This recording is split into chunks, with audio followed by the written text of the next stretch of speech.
नमस्कार दोस्तों, आपका स्वागत है आपके अपने चैनल फाइनेंस में डीजी में, जहां हम स्टॉक मार्केट, इन्वेस्टमेंट और फाइनेंस से रिलेटेड न्यूज़, स्ट्रेटजीज़ और टॉपिक्स को डिस्कस करते हैं ताकि हम एक सफल इन्वेस्टर बन सकें। तो दोस्तों, आज का जो मैं वीडियो लेके आया हूं वो एक बहुत ही इंपॉर्टेंट टॉपिक आईपीओ से रिलेटेड है। मैं आपको 0 से 100 मतलब पूरी आईपीओ से रिलेटेड प्रोसेस, उसमें कैसे अप्लाई करते हैं, आईपीओ में अप्लाई करते समय क्या क्या चीज़ें ध्यान में रखनी चाहिए, सारी चीज़ें एक ही वीडियो में डिटेल से डिस्कस करके बताऊँगा ताकि हम नेक्स्ट आईपीओ जब भी अप्लाई करना चाहते हैं तो ये सब बातें हम दिमाग में ध्यान में रखें। वीडियो के अंत में मैं रोज़ारी बायोटेक जो 14 जुलाई को जिसका आईपीओ आ रहा है उसमें हमें इन्वेस्ट करना है या नहीं, और इन जनरल हम किसी भी आईपीओ में इन्वेस्ट करते समय 3 सबसे इंपॉर्टेंट चीज़ें क्या ध्यान में रखें वो मैं डिस्कस करूंगा। तो अगर आपको केवल उस चीज़ में इंटरेस्ट है तो आप वीडियो के लास्ट 5 मिनट्स में जाके देख सकते हैं, बाकी का पार्ट स्किप कर सकते हैं। तो चलिए बाकी सब दोस्तों के लिए शुरू करते हैं आईपीओ से रिलेटेड हमारा डिस्कशन। कि दोस्तों, आईपीओ क्या होता है? आईपीओ का मतलब है इनिशियल पब्लिक ऑफर। इसमें क्या होता है, कोई भी प्राइवेट कंपनी जब किसी स्टॉक मार्केट में लिस्ट होती है तो पहली टाइम जो अपने बेचती है उसको हम आईपीओ कहते हैं। आईपीओ कंपनी, कोई भी प्राइवेट कंपनी के जो भी शेयर होल्डर्स होते हैं वो लिमिटेड होते हैं और उनके पास एक सर्टेन अमाउंट ऑफ पैसा होता है। तो जब भी कंपनी एक पर्टिकुलर साइज़ पे पहुंच जाती है और थोड़ा बहुत प्रॉफिट जनरेट करने लगती है तो वो पब्लिक हो जाती है, क्योंकि अब उसे अपने ग्रोथ पे ज़्यादा फोकस करना है, क्योंकि अब उसने एक सर्टेन साइज़ और प्रॉफिटेबिलिटी अचीव कर ली है। तो इसलिए कोई भी कंपनी प्राइवेट से पब्लिक होती है और एक्सचेंजेस में लिस्टेड हो जाती है और इसी प्रोसेस को आईपीओ कहते हैं। अगर आईपीओ के बाद सेकंड टाइम भी कंपनी अपने एक्स्ट्रा शेयर्स बेचना चाहती है तो वो फिर से कर सकती है, लेकिन उसको हम आईपीओ नहीं एफपीओ कहते हैं, यानी फॉलो ऑन पब्लिक ऑफर। तो कुछ कॉमन टर्म्स जो आईपीओ से रिलेटेड हैं तो देखिए क्या है। एक्सचेंज क्या होता है? एक्सचेंज कोई भी एक स्टॉक एक्सचेंज है जहाँ पे बायर और सेलर्स एक लार्ज नंबर में मौजूद रहते हैं ताकि किसी भी शेयर के बाइंग और सेलिंग में लिक्विडिटी हमेशा मौजूद रहे। आईपीओ से जो कुछ डेट्स होती हैं वो होती हैं इशू की ओपन और इशू की क्लोज डेट, मतलब किस दिन से किस दिन तक आईपीओ खुला रहेगा। यूजुअली ये 3 से 5 दिन, कोई भी आईपीओ अगर होता है तो एक दिन में ही नहीं बंद हो जाता, 3 से 5 दिन लेता है। उसके बाद आती है लॉट साइज। लॉट साइज का मतलब होता है आईपीओ में आप 1-2 शेयर नहीं खरीद सकते, कंपनी आपको लॉट्स में शेयर खरीदने को बोलती है। अगर company for example lot size fix करती है 10, तो इसका मतलब है आप मिनिमम 10 या उसके मल्टीपल में ही शेयर्स खरीद सकते हैं आईपीओ में, 1-2 नहीं खरीद सकते, मतलब 11-12 ऐसे नहीं खरीद सकते।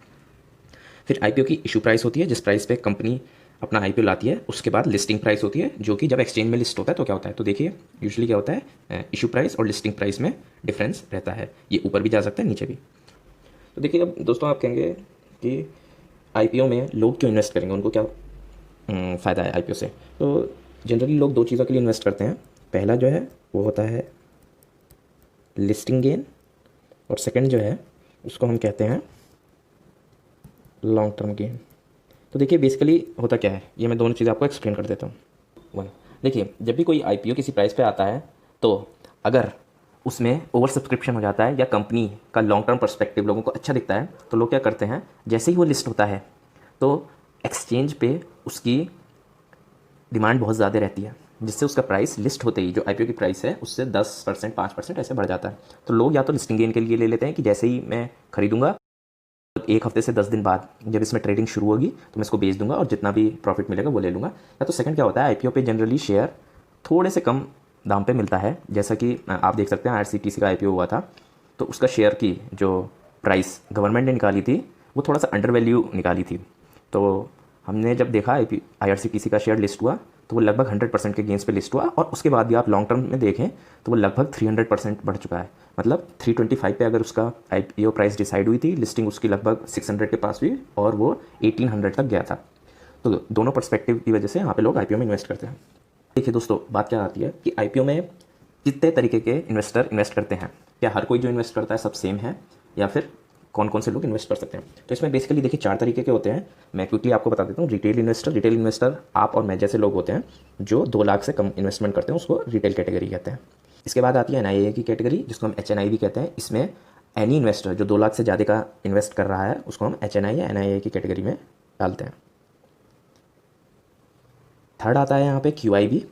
तो क्यूआईबी जो होता है ये रिटेल इन्वेस्टर नहीं होते, ये बड़े बड़े इंस्टीट्यूशंस होते हैं जो एक लार्ज अमाउंट में शेयर्स खरीदते हैं। अब वो इंस्टीट्यूशंस कौन हो गए, जैसे मान लीजिए हेज फंड, म्यूचुअल फंड हो गए, या फिर कुछ इन्वेस्टर्स हैं जैसे कि आप जानते हैं राकेश झुनझुनवाला है, या अगर हम ग्लोबल कंटेक्स्ट में देखें तो वॉरेन बफेट, जो हैं तो इंडिविजुअल इन्वेस्टर लेकिन वो अपनी फर्म के थ्रू एक लार्ज अमाउंट परचेज करते हैं, उनको हम क्यूआईबी में कहते हैं। ये एक इंपॉर्टेंट कैटेगरी है, मैं आगे चल के बताऊँगा कि हमको कैटेगरी का ध्यान हमेशा आईपीओ में इन्वेस्ट करते समय क्यों रखना चाहिए। इसके बाद क्या होता है, शेयर होल्डर या एम्प्लॉय की कैटेगरी होती है। जैसे आप किसी कंपनी के एम्प्लॉय हैं और उसी का आईपीओ आ रहा है, या किसी कंपनी के प्राइवेट शेयर होल्डर रह चुके थे और उसी का आईपीओ आ रहा है, तो आपको एक प्रेफरेंस दी जाती है, तो ये वो कोटा होता है। और लास्ट होते हैं एंकर इन्वेस्टर्स। एंकर इन्वेस्टर्स का मतलब होता है कोई भी आईपीओ आने से पहले लोग प्री प्राइमरी मार्केट में ही कंपनी से डायरेक्ट बातचीत करके उनके शेयर्स खरीद लेते हैं। इनको एंकर इन्वेस्टर्स कहते हैं। ये क्यूआई भी होते हैं और मार्केट में आईपीओ आने से पहले ही कुछ शेयर्स खरीद लेते हैं। तो अब दोस्तों आपके दिमाग में आ रहा होगा कि आईपीओ कैसे हम खरीदते हैं। तो देखिए सिंपल तरीका है, आप किसी भी ब्रोकर के साथ डीमैट अकाउंट खुलवा सकते हैं।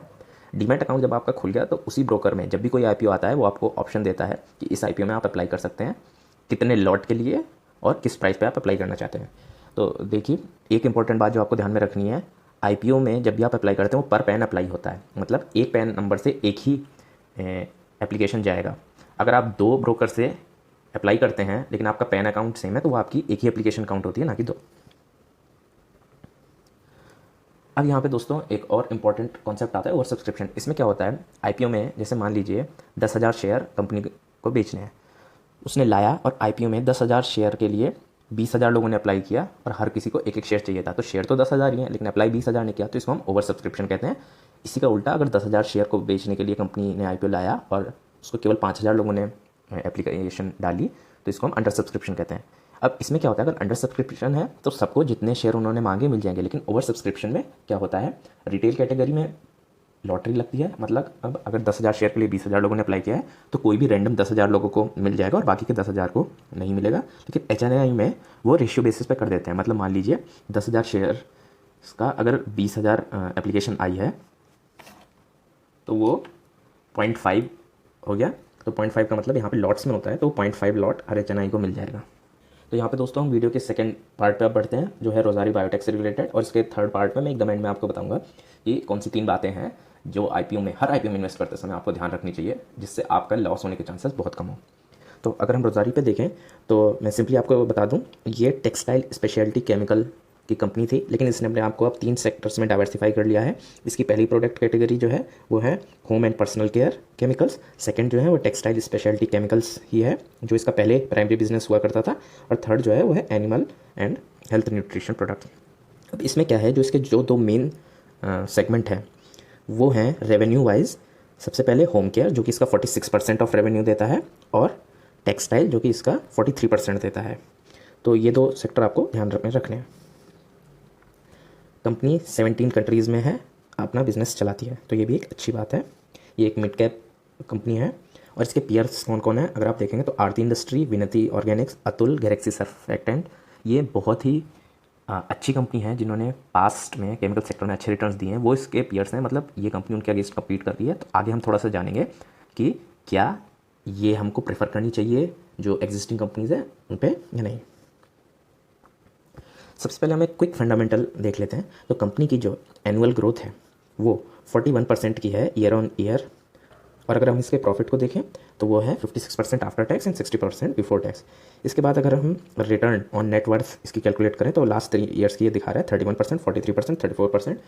और अगर हम इसका ROCE कैलकुलेट करें जो कि है रिटर्न ऑन कैपिटल एम्प्लॉयड, कि अगर इसमें टोटल इक्विटी प्लस डेट लोगों ने लगाया है तो उस पर क्या इनको रिटर्न मिल रहा है, तो वो है लास्ट 3 ईयर्स के 24%, 50% और 34%। जिससे पता चलता है ये ग्रोथ फेज की कंपनी है जो कि अभी ग्रो कर रही है और शायद फ्यूचर में भी इस पर एग्रेसिव लोग बेट्स लगाएं इसकी ग्रोथ को लेकर।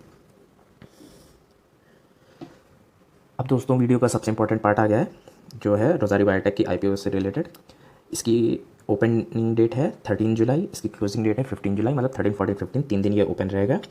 इसकी जो फेस वैल्यू है वो 10 रुपीज़ पर शेयर है, लेकिन जो इसका इशू प्राइस है, जिस प्राइस पे आप आईपीओ में शेयर खरीदेंगे वो एक रेंज में है 423 से 425।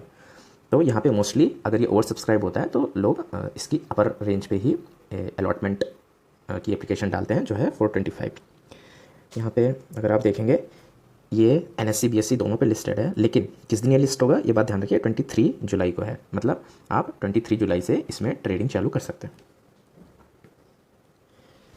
अब देखिए एक बार हम क्विकली रोज़ारी बायोटेक का फाइनेंशियल्स फिर से देख लें। तो यहाँ पे आप देखेंगे 2016 से 2020 तक के इसके रेवेन्यू और प्रॉफिट में अगर आप ग्रोथ देखेंगे तो काफ़ी अच्छे दिख रहे हैं अभी के लिए जो इसने रिपोर्ट किए हैं। जैसे कि आप देखेंगे रेवेन्यू लैक्स, ये लैक्स में है, 17,000 लैक्स से 60,000 लैक हो गया है और प्रॉफिट 1,000 लैक्स से अप्रॉक्सीमेटली 10,000 लैक्स हो गया है। यहाँ पे अगर हम इसके अब डेट को भी देख लें तो कंपनी क्योंकि एक ग्रोइंग फेज़ में, और ग्रोइंग फेज़ में हमेशा कंपनी को थोड़ा सा एक्स्ट्रा कैपिटल लगता है, तो यहाँ पे आप देखेंगे डेट भी थोड़ा सा इंक्रीज़ हुआ है, 652 लैक्स से वो 3,000 लैक्स हो गया है।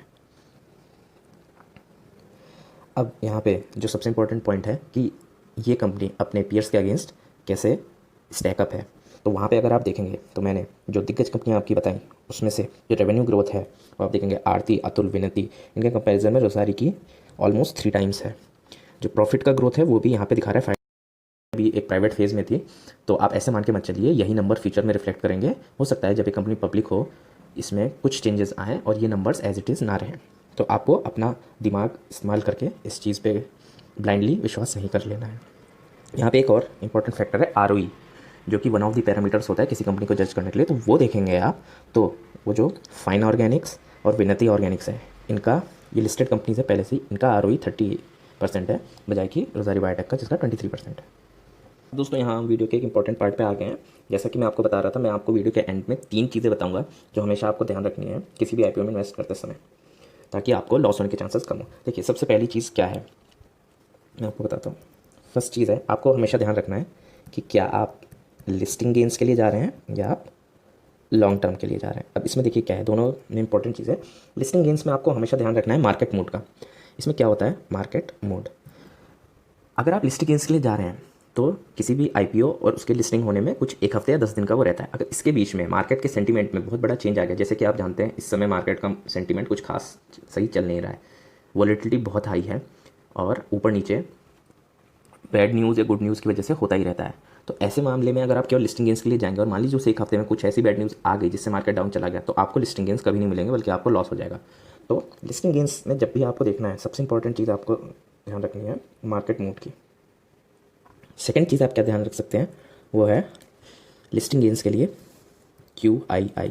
यही मैं कह रहा था कि देखिए रिटेल इन्वेस्टर जो होते हैं वो थोड़ी कम रिसर्च किए बिना ही IPO में इन्वेस्ट कर देते हैं, लेकिन जब कोई एक लार्ज इन्वेस्टर, इंस्टीट्यूशनल इन्वेस्टर किसी IPO में इन्वेस्ट करता है तो वो सारे डेटा को प्रॉपर्ली एनालाइज करता है, क्योंकि उनके पास बहुत बड़े बड़े एनालिस्ट हैं, वो बहुत बड़ी बड़ी कंपनियां हैं। तो जब वो सारे डेटा को एनालाइज करके एक बड़े अमाउंट में किसी IPO पर बेट करता है, जैसे मान लीजिए QII पोर्शन जो है वो ओवर सब्सक्राइब हो गया, इसका मतलब ये है कि बहुत सारी कंपनीज़ को उसमें ज़्यादा एश्योरेंस है, उनको उसमें कॉन्फिडेंस है कि ये जो IPO आ रहा है ये लिस्टिंग के टाइम भी गेन देगा और लॉन्ग टर्म में भी इस कंपनी के प्रोस्पेक्ट्स अच्छे दिख रहे हैं। अगर आप लॉन्ग टर्म जा रहे हैं तो आप 2 चीज़ें बस ध्यान रखिए। पहला, आपको कंपनी के बारे में डिटेल नॉलेज चाहिए होगी। आप कंपनी के बारे में रिसर्च कीजिए जितना ज़्यादा से ज़्यादा पढ़ सकते हैं, और अगर आपको पता है कि ये कंपनी मेरे पोर्टफोलियो में लॉन्ग टर्म विजन को लेके अच्छी मुझे दिखाई दे रही है, तभी आप उसमें इन्वेस्ट कीजिए। कोई भी कंपनी IPO लाते समय अपना डॉक्यूमेंट सेबी के पास सबमिट करती है, उस डॉक्यूमेंट की कॉपी भी आप ऑनलाइन जाएंगे तो आपको मिल जाएगी, वो पढ़िए। उसने अपने कैसे पास प्रॉफिट, रेवेन्यू के नंबर्स दिए हैं, उनको सारा एनालाइज करके देखिए। अगर लॉन्ग टर्म आपको अच्छा लग रहा है और जिस सेक्टर में वो है उस सेक्टर को भी लेकर आप बुलिश है, तो ही आप लॉन्ग टर्म जाइए, वरना आप कभी भी आंख बंद करके किसी कंपनी में IPO में इन्वेस्ट मत कीजिए। एक और चीज़ आप ध्यान में रख सकते हैं यहाँ पे, जब भी आप लिस्टिंग गेंस के लिए जाइए तो कभी भी 1 या 2 लॉट से ज़्यादा मत जाइए, क्योंकि लिस्टिंग गेंस का खेल जो है वो दोनों तरफ पड़ सकता है।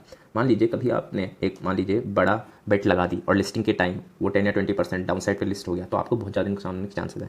तो हमेशा आप 1 या 2 लॉट ही लगाइए अगर आप लिस्टिंग गेंस के लिए जा रहे हैं, ताकि आपका लॉस कम हो। लेकिन अगर आप लॉन्ग टर्म के लिए जा रहे हैं तो आप लॉन्ग टर्म में 1 से लेके मैक्स जितने भी लॉट हैं 2 लाख तक का जो अमाउंट है, आप दोनों कितनी भी आपकी जितनी हैसियत है उसके अकॉर्डिंग आप लगा सकते हैं।